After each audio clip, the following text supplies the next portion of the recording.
Hello students, હું છું Savaliya sir અને મારી YouTube channel Savaliya sir chemistry ટ્રેનરમાં આપનું સ્વાગત છે. આ લેક્ચરમાં આપણે આલ્ડોલ સંઘનન પ્રક્રિયા એનો કોન્સેપ્ટ ક્લિયર કરીશું.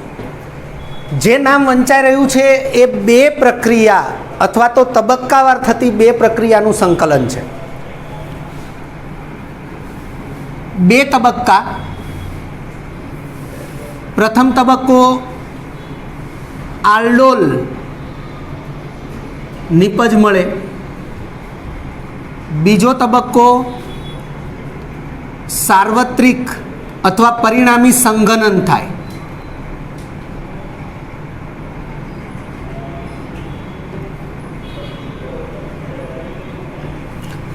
પ્રથમ તબક્કો આલ્ડોલ નિપજ મળે તે પ્રક્રિયા, બીજો તબક્કો પરિણામી સંઘનન પ્રક્રિયા અથવા આપણે એને કહીશું નિર્જલીકરણ પ્રક્રિયા.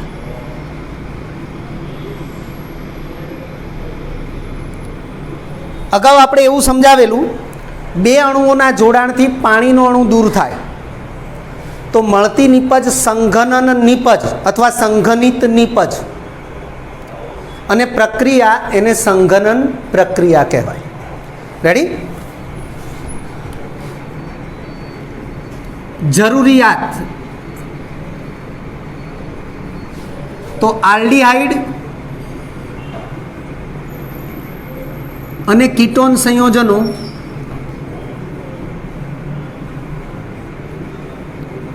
આલ્ફા હાઇડ્રોજન ધરાવતા હોવા જોઈએ.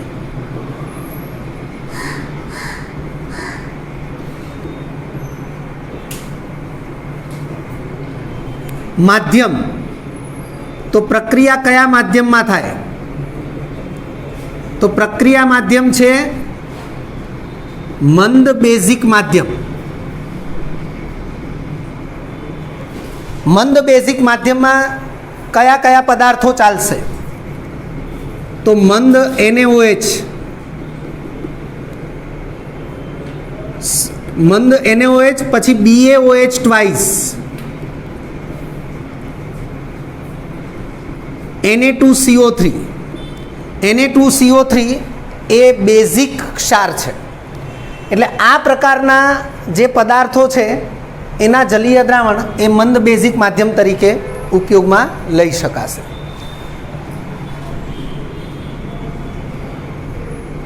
જો બે આલ્ડીહાઇડ સંયોજનો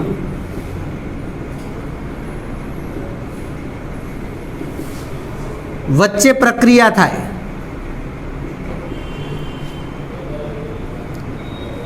એટલે બે આલ્ડીહાઇડ સંયોજનો એટલે કે બે આલ્ડીહાઇડ અણુઓ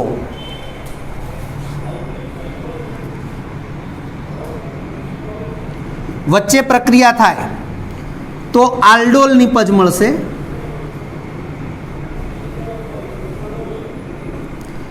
પરંતુ જો બે કીટોન અણુઓ વચ્ચે પ્રક્રિયા થાય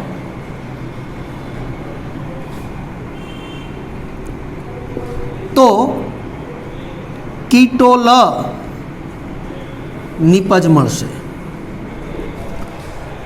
ફરીથી બે તબક્કા જે છે, પહેલી આલ્ડોલ નિપજ મળે તે પ્રક્રિયા, આ પ્રક્રિયા યોગશીલ પ્રક્રિયા છે, અને આ સંઘનન એ પરિણામી પ્રક્રિયા છે જે વાસ્તવમાં નિર્જલીકરણ પ્રક્રિયા છે. આપણે એને વિલોપન પ્રક્રિયા કહીશું. એટલે આ મૂળભૂત પ્રકાર છે પ્રક્રિયાના, જે આપણે 11 સાયન્સમાં જાણેલા છે કે કાર્બનિક રસાયણ વિજ્ઞાન છે એની અંદર મૂળભૂત કેટલા પ્રકારની પ્રક્રિયાઓ થાય છે. એ મૂળભૂત પ્રક્રિયાઓમાં આ બે પ્રકાર પણ ઉલ્લેખમાં છે. ટોટલ 4 પ્રક્રિયા છે મૂળભૂત. એક વિસ્થાપન છે, યોગશીલ પ્રક્રિયા, વિલોપન પ્રક્રિયા અને ચોથી પુનર્વિન્યાસ પ્રક્રિયા. તો આવી બે મૂળભૂત પ્રક્રિયાઓનો પણ આપણે અહીંયા ઉલ્લેખ કરેલો છે. કોન્સેપ્ટ ક્લિયર હોવો જરૂરી છે, કારણ કે આપણને પરીક્ષાની અંદર JEE નીટમાં અથવા ગુજકેટમાં પણ જે MCQ પૂછાય છે એ બેઝિક માહિતી જો આપણે ન જાણતા હોઈએ તો એવા MCQને આપણે સોલ્વ કરી શકતા નથી. આપણે ઉદાહરણ લઈએ છીએ. દાખલા તરીકે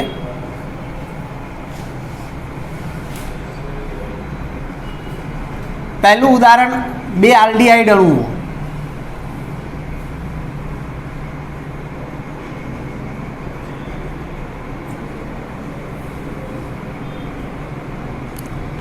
બે આલ્ડીહાઇડ અણુઓ વચ્ચે થતી પ્રક્રિયા. તો અહીંયા આ મૂળભૂત જરૂરિયાત છે કે આલ્ડીહાઇડ અને કીટોન સંયોજનો આલ્ફા હાઇડ્રોજન ધરાવતા હોવા જોઈએ. તો આપણને એ ખ્યાલ હોવો જોઈએ કે આલ્ફા હાઇડ્રોજન કોને કહેવાય. તો સામાન્ય રીતે આલ્ફા કાર્બન કોને કહેવાય એ ખ્યાલ હોવો જોઈએ. અને આલ્ફા કાર્બન સાથે જે હાઇડ્રોજન હોય એને આલ્ફા હાઇડ્રોજન કહેવાય. ખાલી આપણે અહીંયા ઉદાહરણ લઈએ. દાખલા તરીકે અહીંયા આલ્ડીહાઇડ સમૂહ હોય તો આ CHO છે અને એનો પડોશી કાર્બન એટલે આલ્ફા કાર્બન, અને આ આલ્ફા કાર્બન સાથે જે હાઇડ્રોજન હોય એને આલ્ફા હાઇડ્રોજન કહેવાય. એટલે અહીં જે લખ્યું છે કે આલ્ડીહાઇડ અને કીટોન સંયોજનો આલ્ફા હાઇડ્રોજન ધરાવતા હોવા જોઈએ, ઓછામાં ઓછો એક આલ્ફા હાઇડ્રોજન હોવો જોઈએ. જો નથી તો એ આ આલ્ડોલ સંઘનન કે કીટોલ સંઘનન પ્રક્રિયા આપી શકશે નહીં. પડી ખબર? તો અહીંયા દાખલા તરીકે આપણે જે ઉદાહરણ લઈએ છીએ એમાં 2 અણુ CH3CHO લઈએ છીએ. તો તમે જોઈ શકો છો આ CHO સમૂહ, એનો પડોશી કાર્બન એટલે આ CH3 વાળો કાર્બન જેની પાસે 3 હાઇડ્રોજન છે. તો એ 3 હાઇડ્રોજન જે છે એને આપણે આલ્ફા હાઇડ્રોજન કહીશું. કમ્પ્લીટ? દરેકને સમજાયું? તો આવા 2 આલ્ડીહાઇડ અણુ આપણે એનું નામ લઈએ ઇથેનાલ, અથવા એનું સામાન્ય નામ છે એસિટાલ્ડીહાઇડ. મંદ NaOH બેઝિક માધ્યમ માટે જે જરૂરી છે, તો મંદ NaOH એટલે કે NaOHનું મંદ જલીય દ્રાવણ, અથવા BaOH નું મંદ જલીય દ્રાવણ લઈ શકાય, અથવા Na2CO3નું મંદ જલીય દ્રાવણ લઈ શકાય.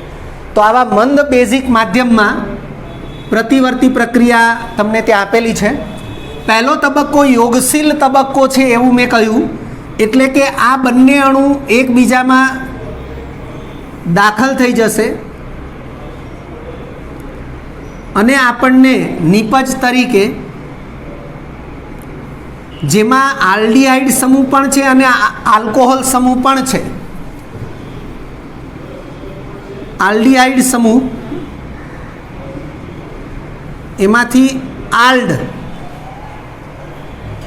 એમાંથી આલ્ડ અને આલ્કોહોલ સમૂહ એનો પ્રત્યય ઓલ.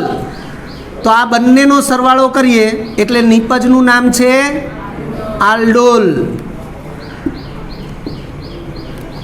આ પ્રત્યયનો ઉપયોગ કર્યો, આલ્ડ વત્તા ઓલ એટલે આલ્ડોલ. એવી રીતે આ નિપજ જે છે એને આલ્ડોલ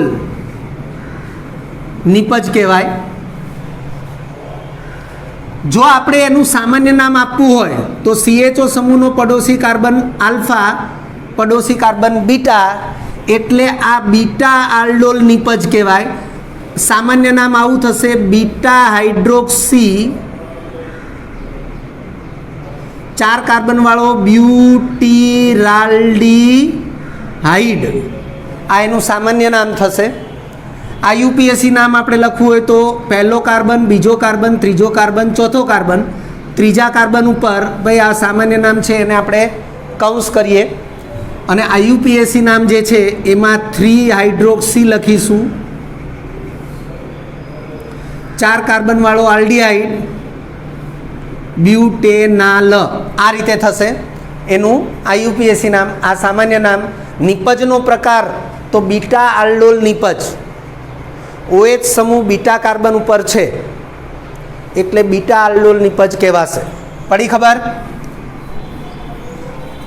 તો આ પ્રકારે આપણને પહેલી નિપજ જે મળી એ યોગશીલ નિપજ છે. હવે કેવી રીતે યોગશીલ પ્રક્રિયા થઈ એને આપણે સમજીએ છીએ. આપણી પાસે આલ્ડીહાઇડના કેટલા અણુ છે? 2 અણુ. જો એક અણુને હું આવી રીતે બતાવું છું, CH3 C double bond O અને હાઇડ્રોજન હું અહીંયા લખું છું, અને જે બીજો અણુ છે એને હું અહીંયા બાજુમાં દર્શાવું છું, ધ્યાનથી જોઈ લેજો.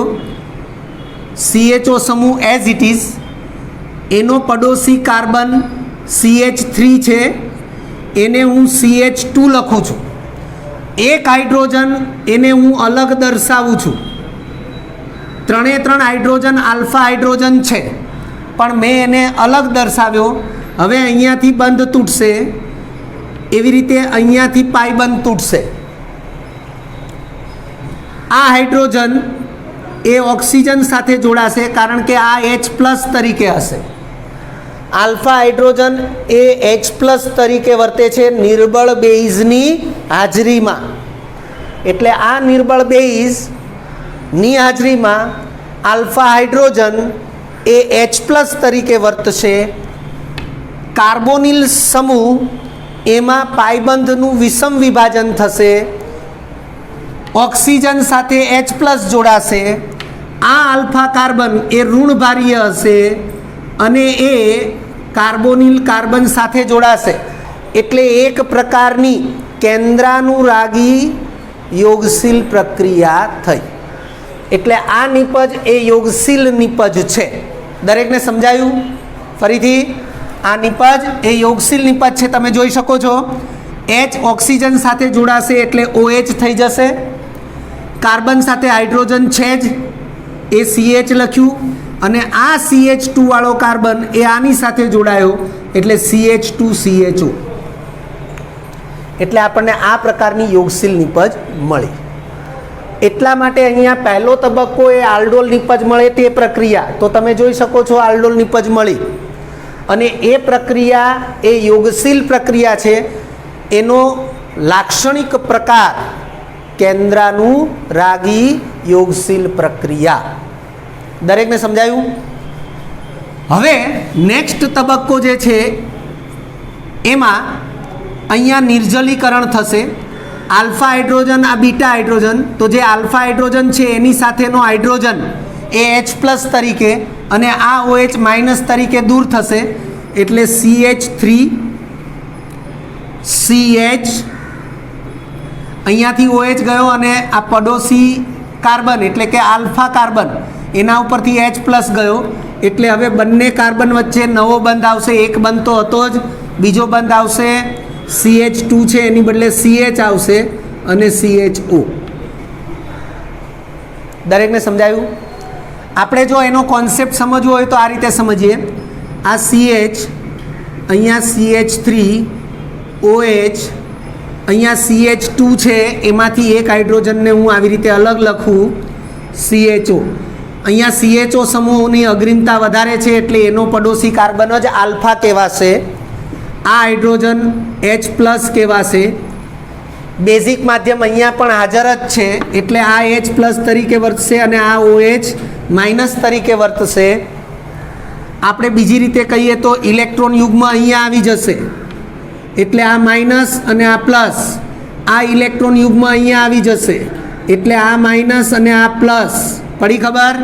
આ ઇલેક્ટ્રોન યુગ્મ આને પ્રદાન કરે એટલે -H2O અને આ ઇલેક્ટ્રોન યુગ્મ આને પ્રદાન કરે એટલે અહીંયા નવો બંધ.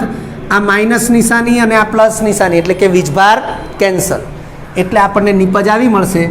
પાણીનો અણુ જ્યારે એક જ અણુમાંથી આવી રીતે દૂર થાય તો એ પ્રક્રિયાને શું કહેવાય?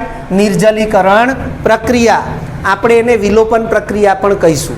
બે પડોશી કાર્બન પરમાણુ અથવા બે પડોશી પરમાણુ પરથી કોઈ પણ સમૂહ કે પરમાણુઓ દૂર થઈ અને નવો બંધ રચાય તો એ પ્રક્રિયા વિલોપન પ્રક્રિયા. આ જે નિપજ છે એને આપણે સંઘનિત નિપજ કહીશું. કઈ નિપજ કહીશું? સંઘનિત. આપણે જો એનું IUPAC નામ લખવું હોય તો શું લખી શકીએ? 4 કાર્બન બ્યુટેન, પણ N કેન્સલ, કારણ કે આલ્કેન હોય તો N લાગશે.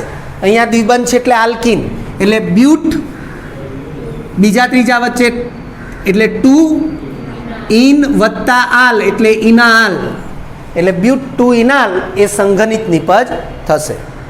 દરેકને સમજાયું? બ્યુટ 2 ઇનાલ એ સંઘનિત નિપજ થશે.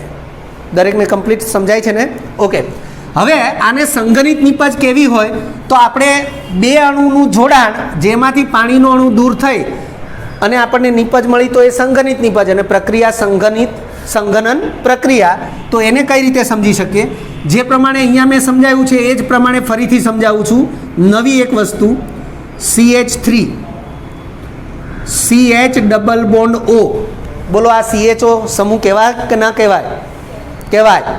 હવે બીજો અણુ એમાં CHO અને આ જે CH3 હતું એમાં CH રાખી અને બે હાઇડ્રોજન આ રીતે સમજાયું. અને હવે પાણીનો અણુ આ રીતે દૂર કરીએ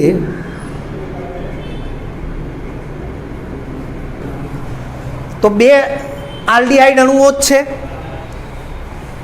એક આલ્ડીહાઇડ અણુના CHO સમૂહમાંથી ઓક્સિજન અને બીજા આલ્ડીહાઇડ અણુના આલ્ફા કાર્બન પરથી બે આલ્ફા હાઇડ્રોજન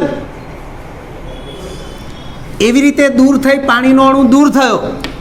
આ કાર્બન કાર્બોનિલ કાર્બન, આ કાર્બન આલ્ફા કાર્બન, એની વચ્ચે રચાયો દ્વિબંધ. સમજાયું? તો પ્રક્રિયાને સંઘનન પ્રક્રિયા કહેવાશે અને નિપજ સંઘનિત નિપજ કહેવાશે. કમ્પ્લીટ ખ્યાલ આવ્યો? કોઈ તકલીફ નહીં, બરાબર? એટલે આપણે આ પ્રકારે સંઘનિત નિપજ મળી એવું કહેવાય. સંઘનન પ્રક્રિયા. સમજાઈ ગયું? ચલો હવે આપણે બીજું ઉદાહરણ લઈએ છીએ. બે કીટોન અણુ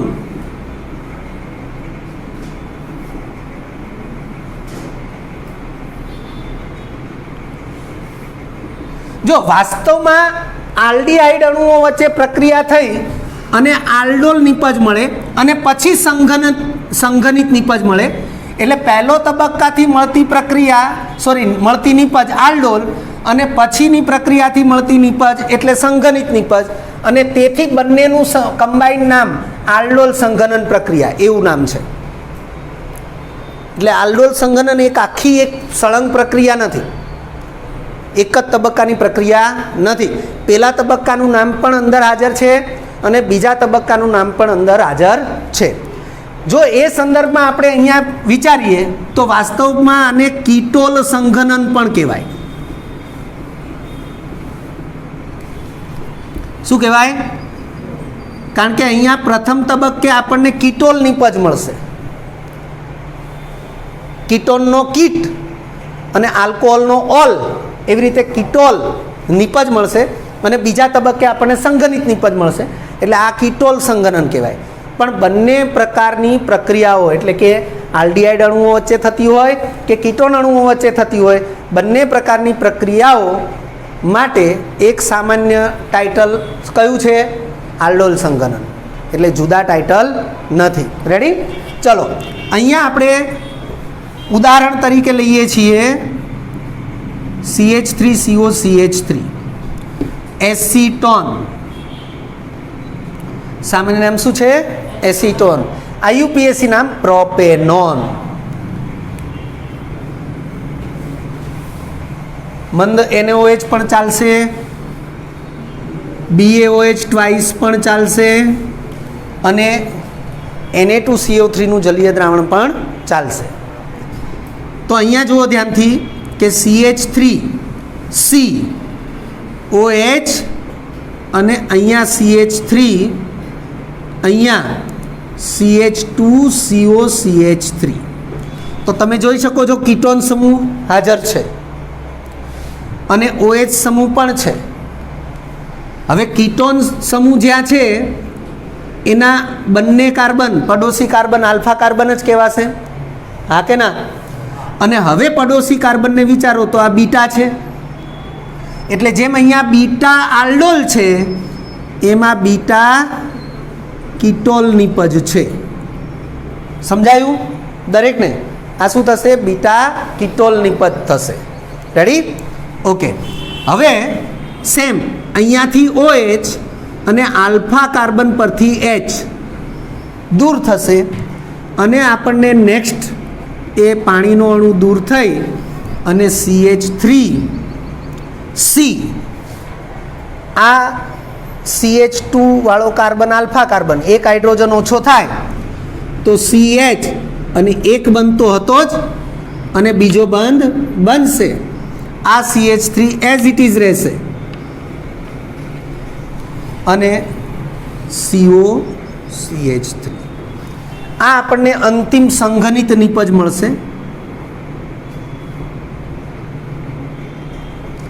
ભાઈ જો નામ તો તમારે જાતે લખવાના રહેશે. જેમ અહીંયા મેં લખાવ્યા IUPAC નામ, અહીંયા તમારે IUPAC નામ જાતે લખવાના રહેશે. રેડી? આ પ્રેક્ટિસ તમને આપી. રેડી? ઓકે. હવે આપણે આ પ્રકારે સમજીએ. જેમ આ કાર્બન એ આલ્ફા કાર્બન છે અને હાઇડ્રોજન એ આલ્ફા હાઇડ્રોજન છે, એમ અહીંયા પણ આપણે સમજીશું આ પ્રકારે. બે અણુ છે, એક અણુ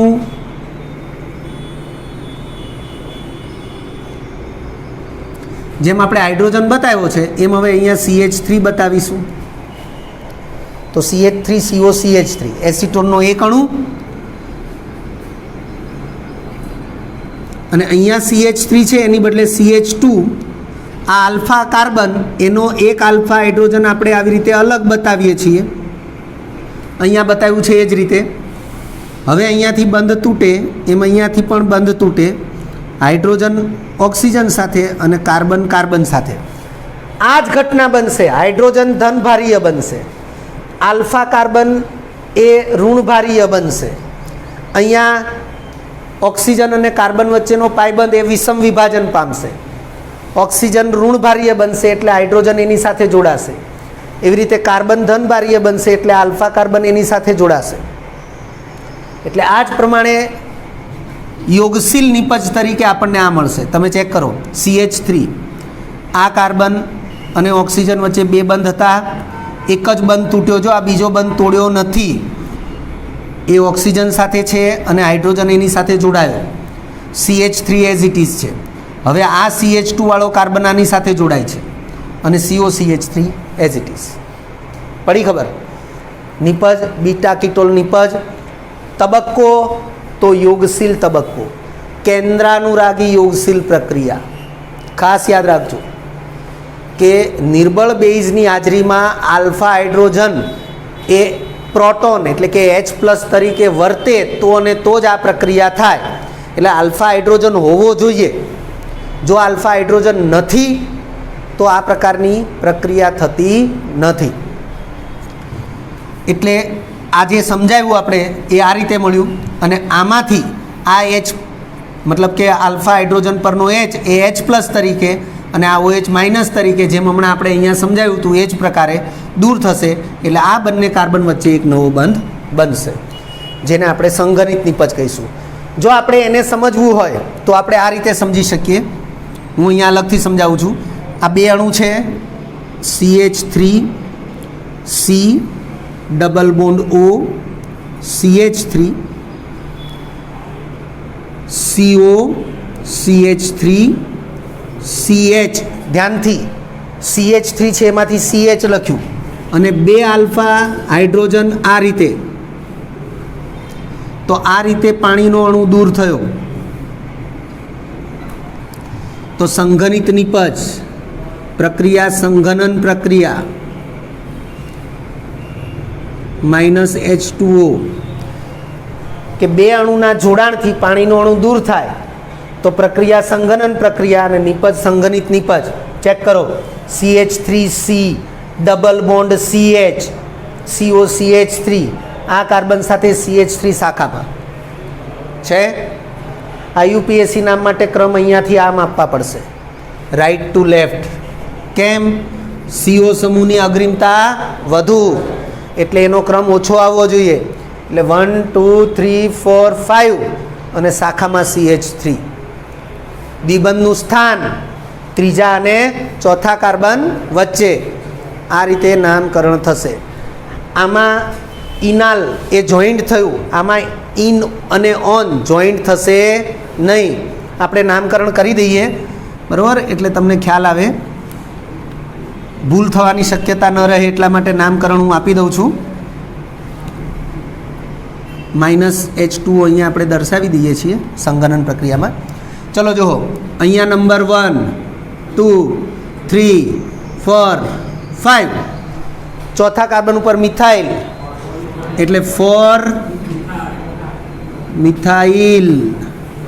5 કાર્બન વાળો પેન્ટેન, પણ એન પ્રત્યય કેન્સલ.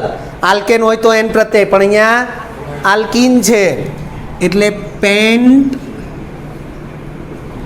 હવે ત્રીજા ચોથા વચ્ચે દ્વિબંધ એટલે 3 ઇન. અને હવે કીટોનનો ઓન પ્રત્યે ડાયરેક્ટ નહીં લગાવવાનો, કારણ કે એમાં પાછો આપણે કાર્બનનો ક્રમ દર્શાવવો પડે. એટલે અહીંયા લખીશું 2 on.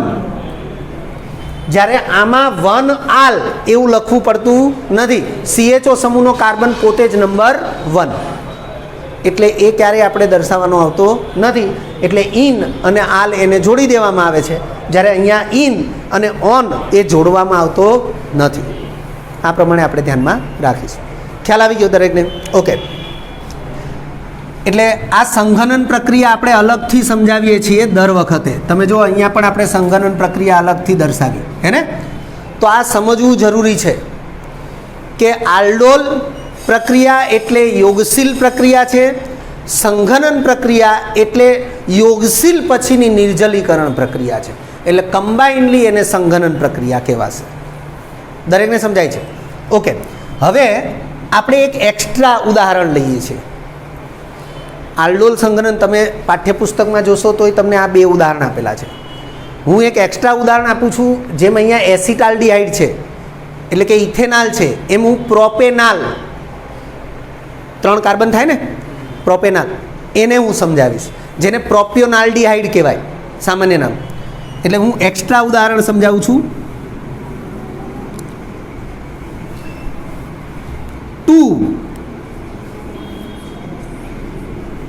2 times CH3 CH2 CHO, આનું સામાન્ય નામ પ્રોપિયોનાલ્ડિહાઇડ. જો ક્યાંક ક્યાંક આવી રીતે સામાન્ય નામ એ કોઈ પણ અણુના આવે છે, અને આપણી પાસે કોષ્ટક છે ચેપ્ટર નંબર 12, એની અંદર બધા સંયોજનોના સામાન્ય અને IUPAC નામ માટેના કોષ્ટક છે. એનો સ્ટડી કરવો જ જોઈએ, પણ ધારો કે એમાં નથી તો તમે એને ધ્યાનમાં લો, બરાબર? આ પ્રોપિયોનાલ્ડિહાઇડ આ સામાન્ય નામ છે, IUPAC નામ પ્રોપેનાલ થશે. પણ મંદ NaOH તો એની હાજરીમાં આપણને જે સંઘનિત નિપજ મળશે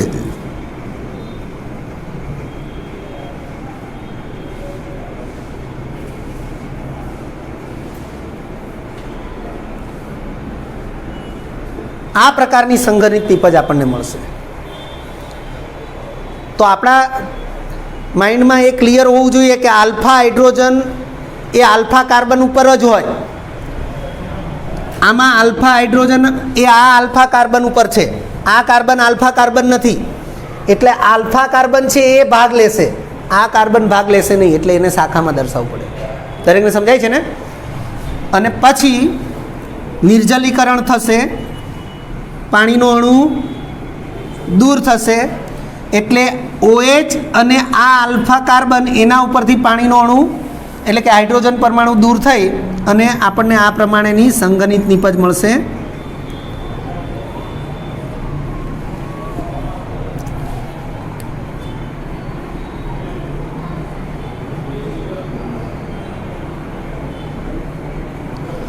આ બીટા આલ્ડોલ નિપજ, આજે મેં અહીંયા બીટા આલ્ડોલ નિપજ લખ્યું છે, એમાં બીટા આલ્ડોલ નિપજ અને આ સંઘનિત નિપજ.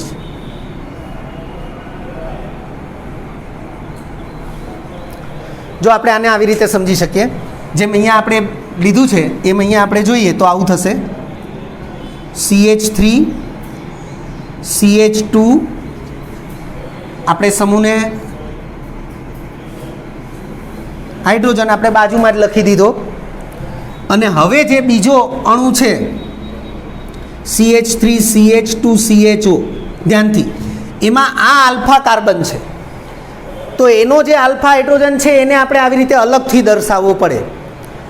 તો આ CH3 છે એ તો ક્યાંય પ્રક્રિયામાં ભાગ લેતો નથી, એટલે આપણે શું કરીએ છીએ, એને આવી રીતે શાખા તરીકે બતાવી દઈએ અને આમાંથી એક હાઇડ્રોજન છે એને આપણે આવી રીતે અલગ લખીએ. તો આ વાસ્તવમાં આલ્ફા હાઇડ્રોજન થયો. અને હવે અહીંથી બંધ તૂટશે, અહીંયાથી એક પાયબંધ તૂટશે, હાઇડ્રોજન અહીંયા જોડાશે અને આલ્ફા કાર્બન છે એ કાર્બોનિલ કાર્બન સાથે જોડાશે. તો હવે તમે જોઈ લો, CH3 CH2 CH સાથે ઓક્સિજન અને હાઇડ્રોજન જોડાશે એટલે OH સમૂહ થઈ જશે. આ CH એ આની સાથે જોડાયો, CH3 શાખામાં અને CHO સમૂહ એઝ ઇટ ઇઝ. એટલે આ બીટા આલ્ડોલ નિપજ આ પ્રકારે થશે. અને હવે આ OH અને આ H આલ્ફા કાર્બન ઉપરનો જ H એ દૂર થશે એટલે CH ડબલ બોન્ડ કાર્બન શાખામાં CH3 અને સમૂહ CHO. આ પ્રકારે આપણને સંઘનિત નિપજ મળશે. જો આપણે સંઘનન પ્રક્રિયાને સમજવી હોય તો આવી રીતે સમજી શકીએ, CH3 CH2 CH double bond O. આ જે એક અણુ છે એને આપણે આ રીતે બતાવ્યો અને બીજો અણુ છે એમાં કાર્બન એ આલ્ફા કાર્બન એની સાથેના બંને હાઇડ્રોજન શાખામાં CH3 બતાવ્યું અને અહીંયા CHO બતાવ્યું. ધ્યાનથી જોઈ લો, CH3 CH2 CHO પણ આલ્ફા કાર્બન છે એના હાઇડ્રોજન જ પ્રક્રિયામાં ભાગ લે છે એટલે આપણે આ પ્રમાણે પાણીનો અણુ દૂર થશે એટલે CH3 CH2 CH double bond C શાખામાં CH3 અને શૃંખલામાં CHO સમૂહ. એટલે આ પ્રમાણે સંઘનિત નિપજ આપણને મળશે. એટલે આ સંઘનન પ્રક્રિયા થઈ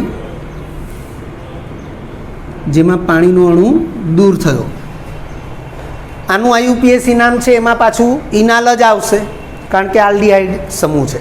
એટલે આ પ્રમાણે આપણે આલ્ડોલ સંઘનન એને કમ્પ્લીટલી જાણતા હોવા જોઈએ. આ પ્રાથમિક જરૂરિયાતો છે.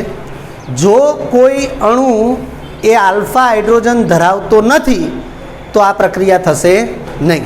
ખ્યાલ આવે છે ને?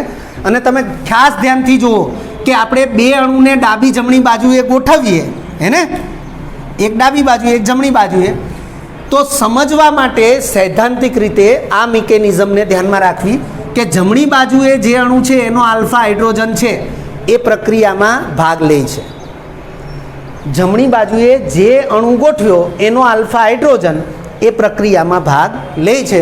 એટલે આ ડાબી બાજુના અણુ પાસે કદાચ આલ્ફા હાઇડ્રોજન નહીં હોય ને તો ચાલશે, પણ જમણી બાજુ જે ગોઠવવાનો છે એટલે એક અણુ પાસે તો આલ્ફા હાઇડ્રોજન હોવો જ જોઈએ. પણ આપણે તો જે બંને અણુ લીધા છે એ બંને અણુઓ પાસે આલ્ફા હાઇડ્રોજન છે. એટલે અત્યારે આપણે પ્રાથમિક ધોરણે આ બાબતને ધ્યાનમાં રાખીશું. દરેકને સમજાઈ ગયું? લખી લો. વિદ્યાર્થી મિત્રો, જો તમને આ વિડીયો લેક્ચર ગમ્યો હોય તો લાઇક આપજો, શેર કરજો અને સબસ્ક્રાઈબ પણ કરજો. અગાઉના લેક્ચરનું રિવિઝન અને પાઠ્યપુસ્તકનું વાંચન કરતા રહેજો. આ લેક્ચર અંગે કોઈપણ ડિફિકલ્ટી હોય તો મને વોટ્સઅપ કરી શકાય. આભાર. ફરી મળીશું નવા વિડીયો લેક્ચરમાં.